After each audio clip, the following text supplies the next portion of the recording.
அங்கே நிற்கிறவங்க வெளியில் இருப்பவர்கள் அனைவரும் கோயிலுக்குள் சென்று அண்ணன் வழங்கிக் கொள்ளும்படி கேட்டுக்கொள்ளப்படுகிறார்கள். வணக்கம்.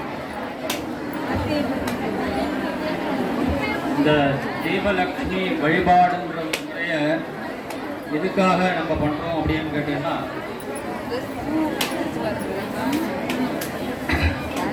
ஒரு ஆலயத்தில் அதாவது யுகத்தில் எப்படின்னு கேட்டிங்கன்னா, திரேதா யுகத்தில் தேவர்கள்லாம் சுவாமியை பாவிக்கணும்னா அக்னி காரியம் தான் சொல்லியிருக்காங்க.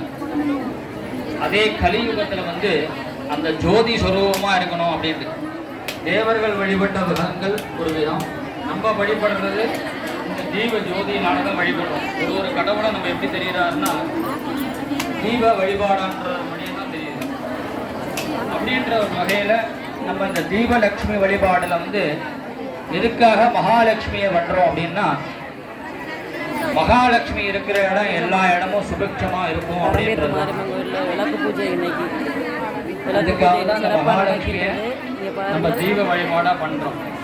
இதுக்கு என்னன்னு கேட்டிங்கன்னா, இதோட பொருள் வேதாரண்யத்தில் வேதபுரீஸ்வரன்ற ஒரு சிவன் கோயில் ஒன்று இருக்கு, பெரிய கோவில். அந்த சிவன் கோவிலில் சுவாமி